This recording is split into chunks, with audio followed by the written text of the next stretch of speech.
We're gonna try to find a piece of trash and we're gonna turn it into a camera and actually take a real picture out of it. It would actually work like this too. We just curl the film up, put it inside, slide it down. Look at that, the RF signal. This is like we're standing underneath a set of power lines right now. It just went 1400. That is just the sun going right up through the middle of the frame. There is a connection between the paranormal, UFOs, and the myths of ancient history. The clues are scattered across the landscape from a forbidden past, maybe even in your own backyard. There is a connection between the true nature of our reality, consciousness, and the unexplained. I'm Carl the Crusher. Let's explore the unknown.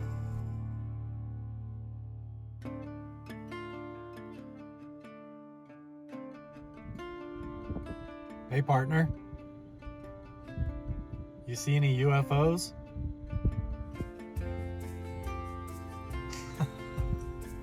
I bet they have, honestly. I bet they have. Oh, look at the little baby. Look at the baby, how cute. There's two babies. That's adorable. Hello, baby cow.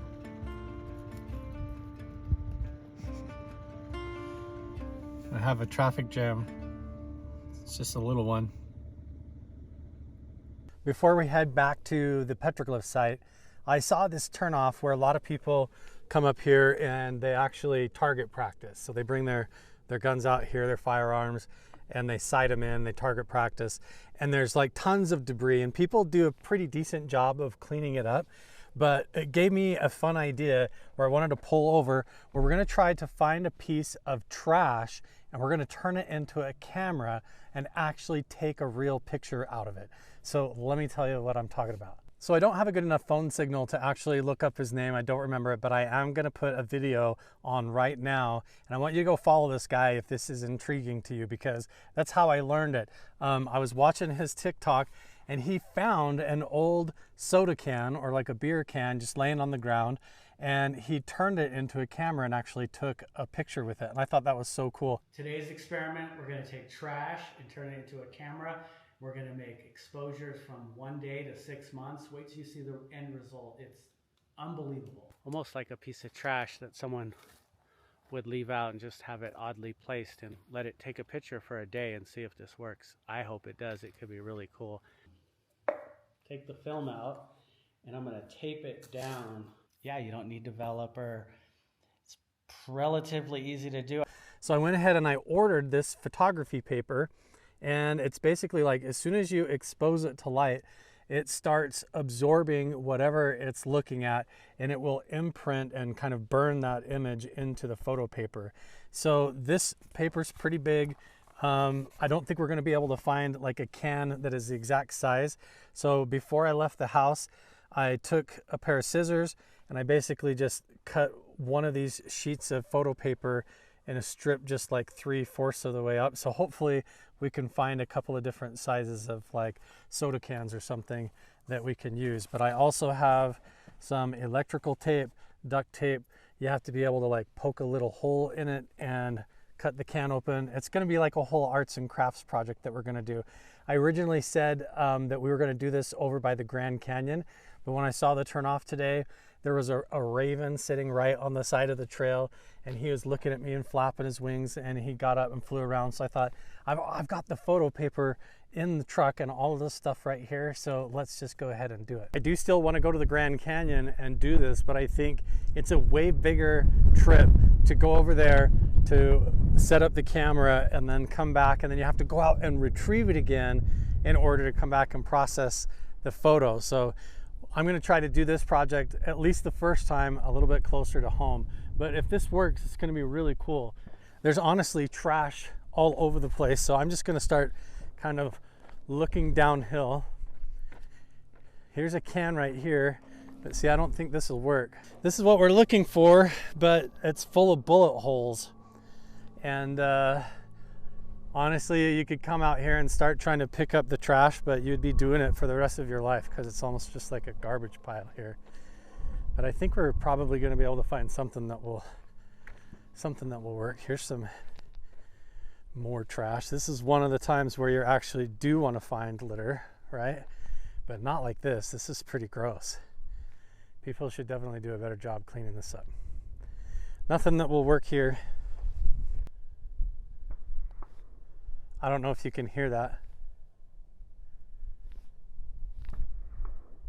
They're shooting right over there actually. But nobody's right where we're at. Here's some cans right here.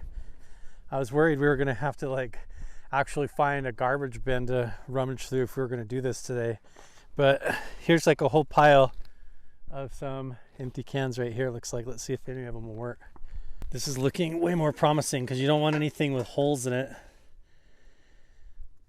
What is this? Pink edition. We'll take that one. This one looks good.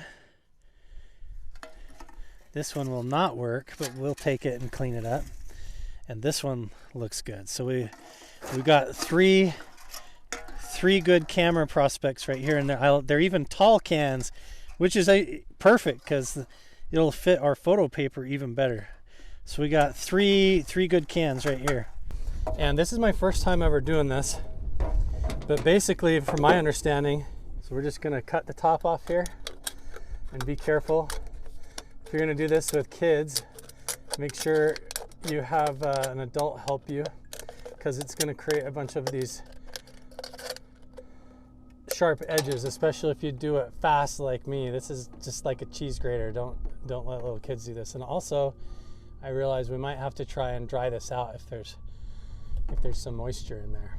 I've kind of trimmed the edge up on the top a little bit, and then I've got these strips of tape I'm just gonna put over the top like this so it's not quite such a death trap to deal with. Plus, when I slide the film in and out, I don't want to damage the film.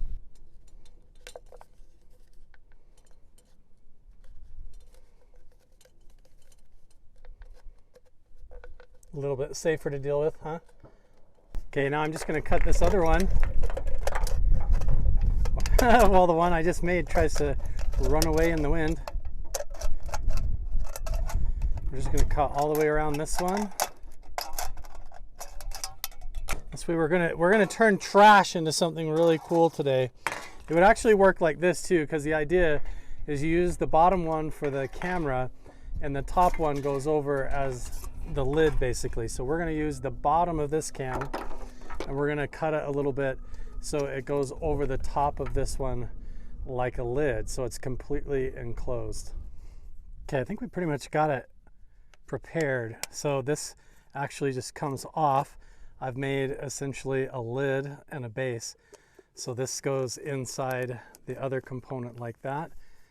So I just cut slits up the side, crammed it over, and then taped it around like that. So now we have a lid. The idea is you don't want any light to be able to get in this except for when we're ready for it.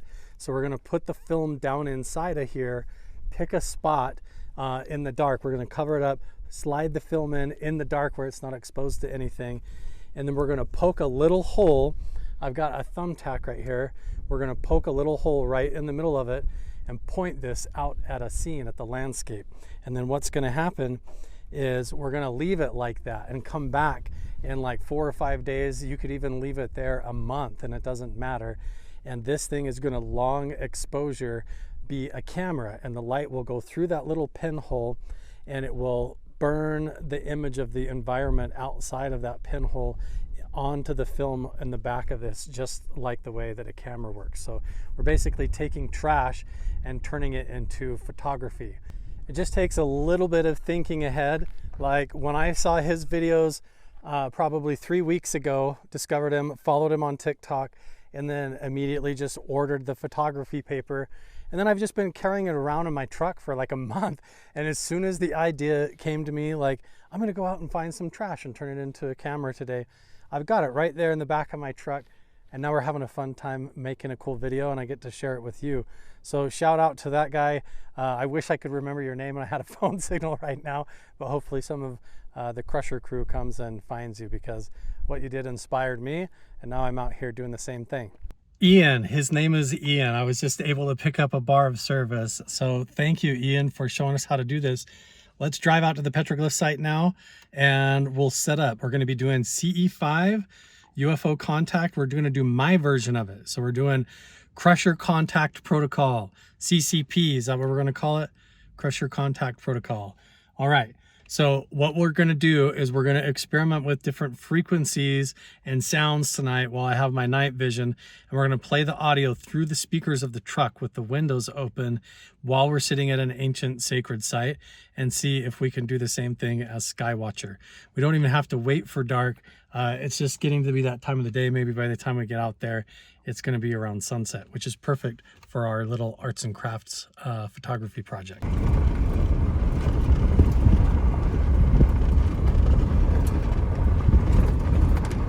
Approaching Ancient Sacred Sites workshop. This is going to take an entire approach where we're going to talk about meditation, spirituality, psionics. We hear a lot about that in the media and on social media today, and how to actually approach ancient petroglyph and pictograph sites in a way that is respectful to the indigenous cultures, and also in a way that's obeying the law. But on top of that, with the proper awareness, according to these Karl Crusher workshops, where you're going to be learning the ability to look at your environment, pay attention to your surroundings, and also be able to look at the petroglyphs in a different way to get the most out of your entire experience. On my YouTube video and in every single introduction to those videos, I explain how there's a connection between all of this mystery, between the paranormal, UFOs, and human consciousness. And that between those layers, there is something really fascinating that we can discover about ourselves. And to me, that's what this entire process is about. And so before you even get here, it all starts with you. And so the proper way to approach these petroglyphs is to be comfortable with not knowing, and to be comfortable with the question that surrounds them and the mystery. So as we walk up, instead of saying, look at that, that's a picture of the sun, and those are aliens here, those are the ant people that came and visited, that's what the Navajo talked about in their ancient legends. There it is, and your consciousness just assigns that like it's a fact. And the more truthful and honest way to approach it would be to walk up to this and to go, wow, and to wonder, what could that mean? So imagine if you're here at exactly the right time on a particular solstice, instead of the sun setting over there, it probably sets right there in the V. So one of the things that we do is I like to actually bring different devices, and these are different Geiger counters. So this one here, this is a radiation sensor. This is also a radiation sensor, and I'll put links for all of these as well.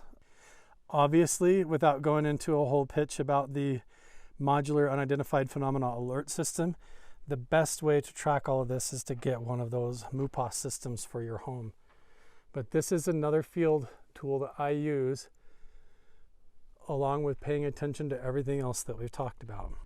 Just like a powerful psychic connection with no language, with no words, this open, direct contact that doesn't involve a bunch of chatter in the mind. You're just there in the environment, looking at the petroglyphs, feeling like you're being watched, feeling like these ancestral people are all around you and they're still here and they know that you're there. And when you become aware of that and you sit into that environment and you get quiet and your mind isn't all full of chatter, then the door opens and you begin to perceive what the magic of these places was all about. So I hope you got a lot out of this workshop, and please check out the other ones. Go back to the shop and look around, because this is just another step on your journey to understanding telepathy, psionics, remote viewing, and all of that. Understanding how to go and visit ancient sites appropriately is just part of the beginning. All right, I actually just filmed an entire workshop video, and I'm trying to decide whether or not I'm going to release it for free. So this might be part of the whole workshop or not. I don't know. But anyway, here is the camera that we built. So these are the two cans. The top comes off like that. I've just put some tape around there so it's not too jagged. But it slides together pretty easy. And now we're in the dark. I actually just have a black light flashlight pointed at me right now. And this is actually perfect because now we're not going to blow out the film. So I have the film right here on the tailgate of the truck. And the task is, what we got to do is we're going to take this can, and now we have to pick a spot in the middle. I'm going to put it like right here where his mouth is, of the skull. And we're just going to poke a hole in it like that with that thumbtack and pull it out. So then what that is, that little hole right there now has become the entire aperture that is going to take the picture. And so what we need to do now is get the film, and we'll slide it in there, and remember where that hole is and where the gap in the film is. We make sure and we slide it in so it's open right there. So let's try to do that now. Again, I've never done this before, so I don't even know if is the black light gonna be bad? Is the black light gonna blow it out? I don't know. Okay, so let's check it. I'm gonna try to be really careful. There's the film. It's face down, and it's probably way too big around, so we're gonna have to cut it here really quick. Let's just try to guesstimate wrapped around. So we need to cut about 2 inches off here. I'm gonna try not to expose the film. Bro makes this look easy. Slip that back in the bag. So we normally do this all in a dark room, right? So now we take this film. Remember, where's our hole? Is it here? Right there. Okay. Now we just curl the film up, put it inside, slide it down, and make sure that that opening is where the hole is. Did we get it? So you can see the hole. So the aperture is in the right spot. Okay, we got it. Now you want to put the lid on. Close out all the light. And if you're doing this in the daytime, you want to really quickly put a piece of tape over that aperture, over the hole, and cover it up, which I'm going to do too. Now I'm just taping the lid on. So the two cans are taped together now, right? That way, no light can get in here except for through our little pinhole, our little aperture right there. Okay, took just a little bit of fidgeting, but I found a few rocks placed around it, kind of balanced it up here, also to sort of hide it. So now what we're going to do is we're going to take the tape off of the aperture. Hopefully I didn't point this at a totally crazy angle out at the horizon, but I'm going to try not to shine my light at it. But now it's just going to look out over this whole big landscape, and we're going to come back and hopefully it stays hidden. Nobody's found it, and it will take a picture in the meantime. What is up, Crusher Crew? Are we feeling good? I'm feeling good.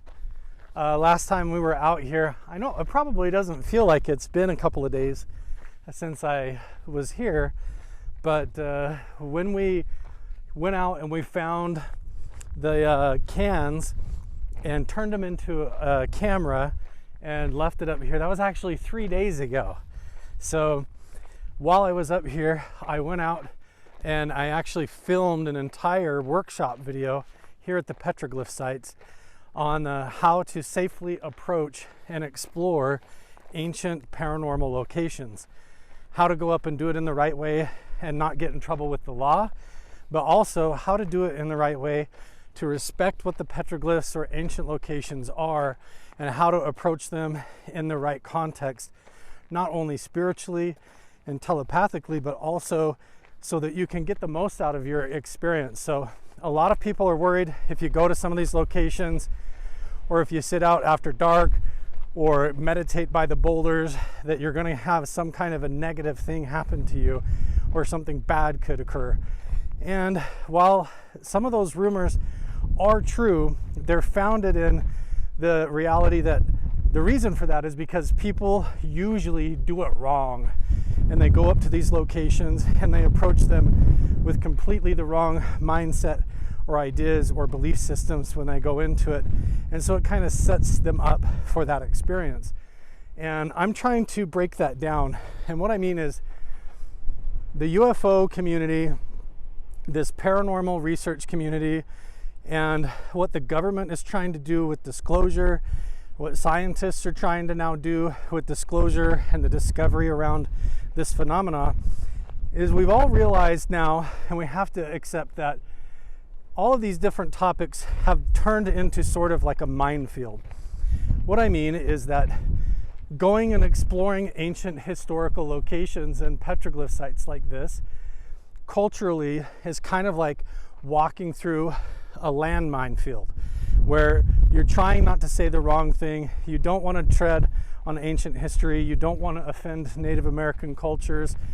You don't want to say the wrong applications or guesses and speculations about what the petroglyphs could mean. And so it's like you don't want to step on that landmine. You don't want it to blow up in your face. You don't want to get canceled. You don't want to get deleted off the internet and have a bunch of bad accusations come your way. And so it's better not to even go there. And so people are afraid to even go to these places or to talk about them. They're worried they're going to do something wrong. You're going to get jumped on or say things to get you in trouble.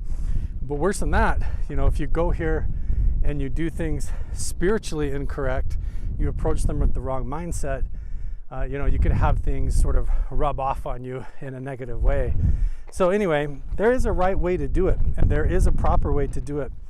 And even when it comes to talking about UFOs and this idea of remote viewing and telepathy and these government workers and coming out of the military or the whistleblowers, all of these things, like if you start trying to talk about any one of these topics, you're basically walking through that minefield again.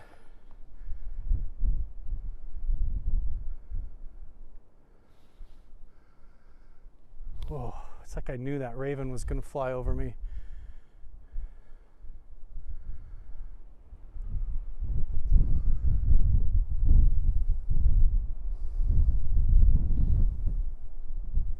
Sorry, I just got to listen for a second.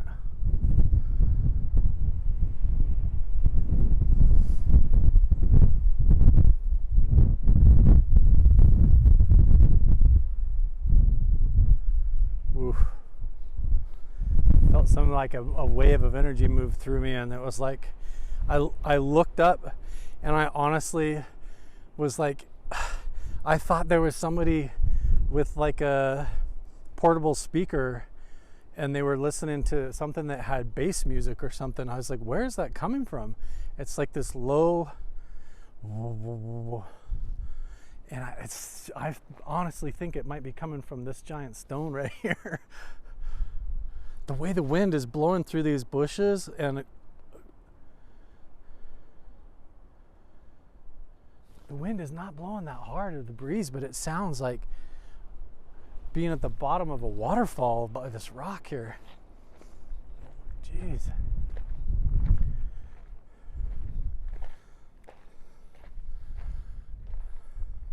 I completely forgot what I was even talking about.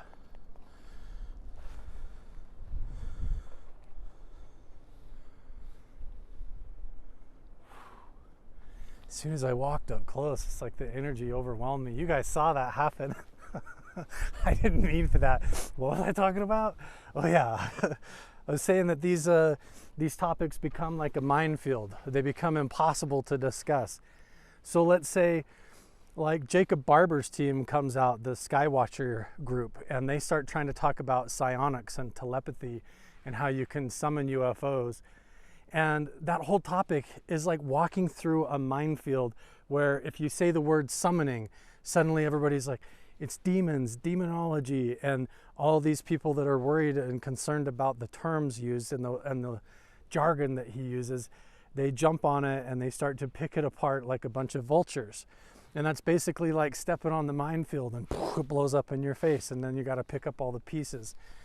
And I think what we're actually trying to do here, what we've been doing on the Carl Crusher channel for the last like 3-4 years, is we're walking through that minefield alone, as a crew, but really kind of alone. And we're trying to see where those landmines are.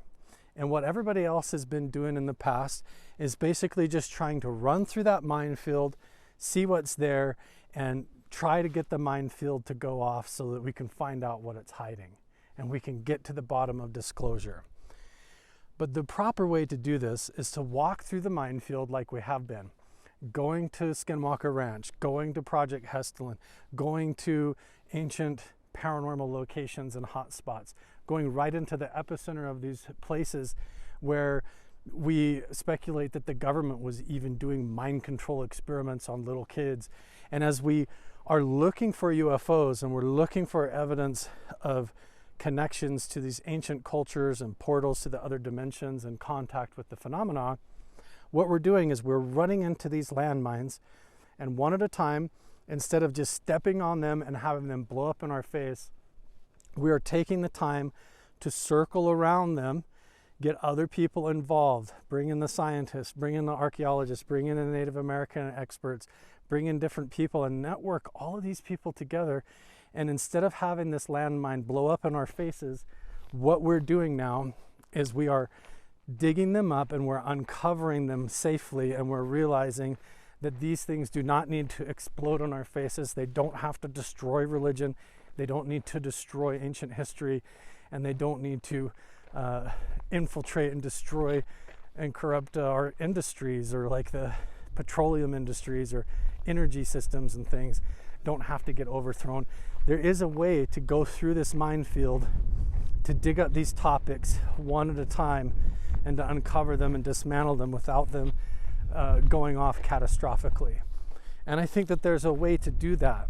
And so anyway, I spent like a long time out here last time I was here, not just making that camera out of the trash that we found, but also creating an entire workshop that you can go do and learn some of this to get started, how you can start approaching these sites, learning the right mentality, the right meditations, the right way of even looking at the petroglyphs, thinking about them, and even talking about them, especially if you're going to take other people or groups of people with you to start getting into this kind of stuff. So anyways, if you're interested in that, make sure and go check out the workshops on my Patreon page. We're going to get into a ton more detail about all this at different levels. I'm going to try to keep everything priced really reasonably, because ultimately we're going to do master classes where I do live workshops and maybe even meetups where you can come out and do some of this stuff with me. But ultimately, it's not about just me doing it. It's not about just Chris Bledsoe doing it back in North Carolina with his groups. And it's not just about the Skywatcher team. It's not just about the modular unidentified phenomena alert system study that we're doing with Dr. Jim Segala. It's about taking all of those, and together we form the X-Men, the Crusher crew, and we go out together through the minefield and we dig up the landmines and we show the world that they're not going to go off on our faces, that we can navigate these difficult topics together, and we can move humanity forward to kind of heal the past, heal the negative things that were done to get to the point, and figure out who we are. But it's going to be a slow process. We can't just run through this minefield and set all the landmines off in our faces. We have to move slowly, and when we run into someone or a topic or a place or something that seems really dangerous or touchy, then we're going to approach it carefully, and we're going to invite the right people, and we're going to dig it up together and make sure to disarm it one at a time. Part of that process is basically working through the levels of what could be going on. Like, we hear all these stories up at the Skinwalker Ranch property and on the TV show about how these places are haunted, full of poltergeists and skinwalkers, and it's tied into Native American cultures and all that. So when we go start exploring it, it becomes really interesting when we take it to that next step and we say, well, okay, well, what does that mean? You know, can we actually find out where it's coming from? How did it get here? What's causing it? Is there truth to the magic of these indigenous legends from Native American people, and what can we find out about it? And so this is why we've developed this whole system as a crew of how to visit these sites and how to start approaching them, and why, like when I went and worked with when I've worked with Chris Bartel, you get a piece of that puzzle, and we understand how to protect ourselves from radiation effects. We learn about the dangers of some of the fears of some of the government research projects that went on that could have targeted innocent people along the way, and a lot of that stuff. We work with James Keenan, and he introduces us to kind of like what we're going to do now, which is this idea of using technology. Like, I've got these, this is an EMF detector and a radiation sensor. So when I was here a couple of days ago, right, we did this meditation. I came up to this petroglyph site. We realized that it had alignments with the setting of the sun. So as the sun goes down, it shoots like a beam of sunshine right on this whole rock feature that lines up right with where you're sitting. And I had this like whole profound spiritual vision and experience, heard voices and everything. But before we just assume, okay, this is spirits from our ancestors, and this is some cosmic energy coming from the universe that's affecting us, and it's from some spiritual dimension, why don't we also take into account that it could be radiation from nuclear test sites in Nevada, and that there could be some kind of a energy geology running through here that might be unsafe. But anyway, at some point we got to go back and we got to recover our CAN camera, right? It's been up here for 3 days doing a long exposure photograph up on the hill of this whole valley. I have no idea if somebody came and took it. I don't know if somebody found it and picked it up thinking it was a piece of litter. I have no idea if the wind blew it and now it's like face down rolling around in the dirt. We're gonna have to go over there in just a minute and do that. But on our way, I wanted to stop and check this, because this EMF sensor is going to tell us if there's some weird radio frequencies or radiation coming out of this petroglyph stone. So while I was out here filming the workshop video, I was just trying to show some of my equipment that I use and take out into the field as part of that workshop. And I didn't even mean to do it, but I was up here showing how you can check an area for anomalous energy sources or radio frequencies, electromagnetic field spikes and things like that would all affect our perception of paranormal activity or cause us to have visions or open up our mind to different things. Look at this. When I hold this EMF reader up, the RF will wave up over 1,000 when I get close to this boulder. And I honestly think it's different at different times of the day. I think at sunset right now, like as the sun's going down, this is probably going to go up. Look at it at the bottom, right at the bottom of the rock here, where these petroglyphs like all point and bleed off. It's going to go up over, it's getting close to 1,000. But see, look at over here on the right above my thumb, it says Wi-Fi phone 0. So the EF, it can tell that my phone is here, but it's getting a 0. But the RF, look at that, the RF signal. This is like we're standing underneath a set of power lines right now. It just went 1,400. Whoa. Underneath this petroglyph stone right here.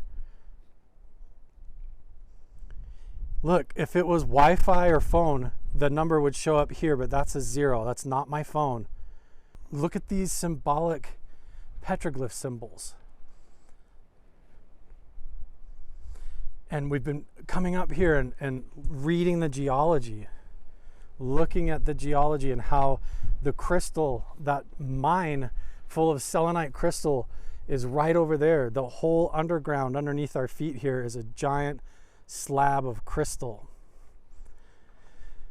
And then you've got these ancient cultures were carving on these boulders that are like absorbing the radiation and the gamma rays from the sun. Like literally the gamma rays coming from the center of the sun are somehow getting caught and amplified by these stones. And then ancient people could have been carving these petroglyphs trying to symbolize what they're experiencing. Look at this. Watch this meter go up. So I walk away here. This is crazy. It drops basically to 0. And then as we go up to the stone,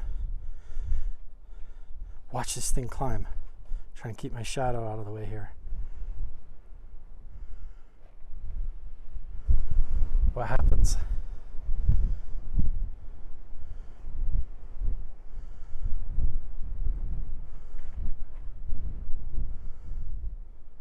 Do I have to go underneath a little bit?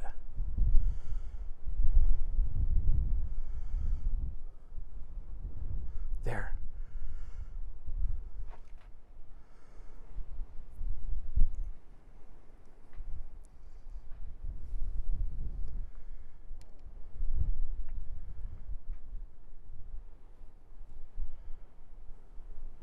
See, now it's not doing anything. Now let me try to calm my mind, because we're testing psionics, right? When I calm my thoughts, let's try to connect with the boulder like this place is alive and can hear me. I'm just going to calm my mind. Let's try to communicate with my mind and see what happens. Telepathy here.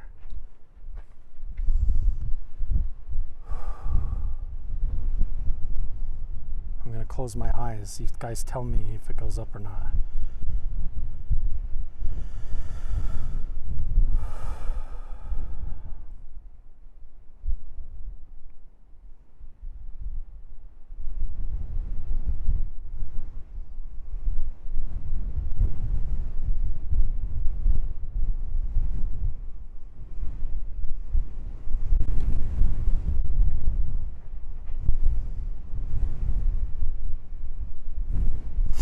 Feels like a heartbeat.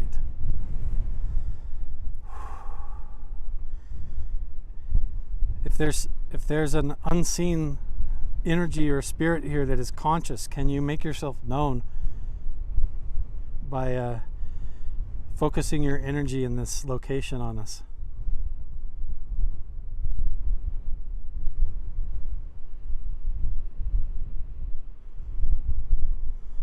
You can tell us through the numbers by touching this device.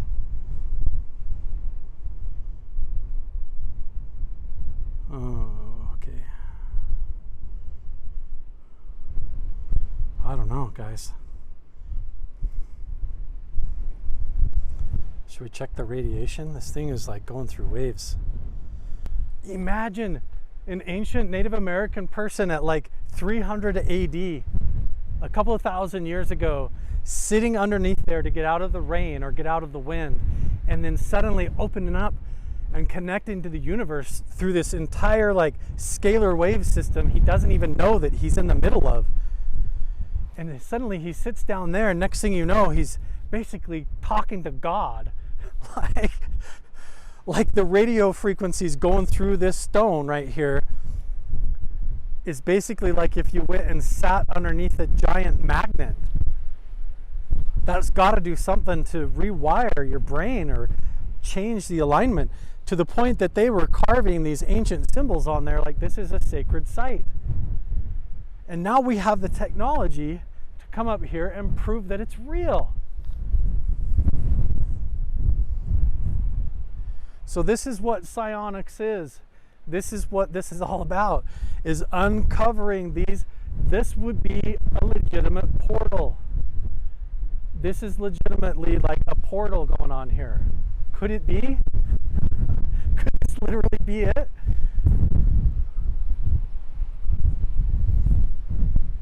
So if it's scientific, we should be able to repeat it. We should be able to walk around and even come back here after dark, and this thing should still be giving us some kind of a radio signal from nowhere.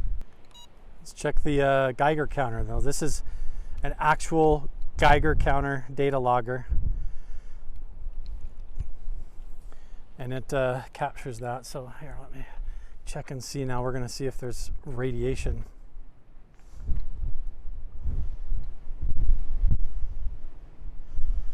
Radiation can mean a lot of different things, but if this shoots up over 50 CPM, then it's like dangerous radiation.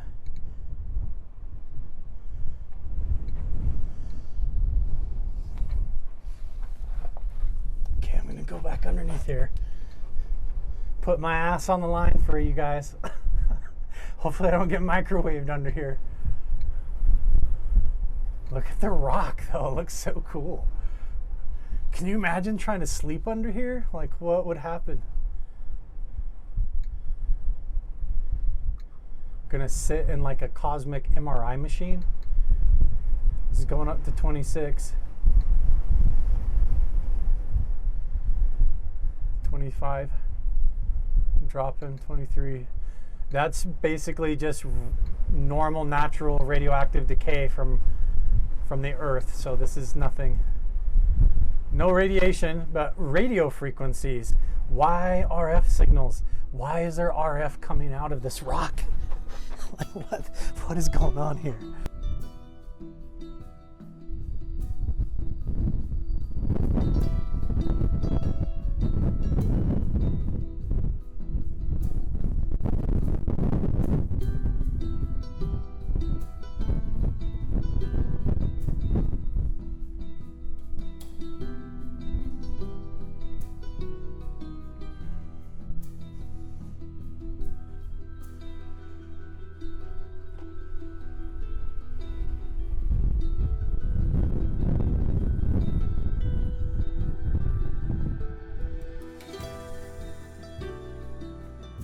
Petroglyphs over here too.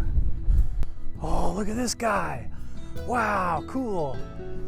Why in the world does this one have 4 legs? What? So what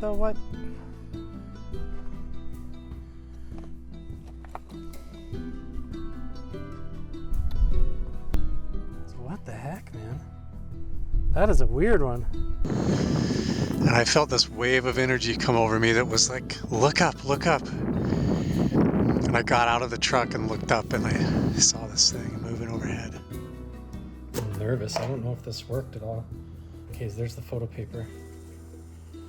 Whoa, dude.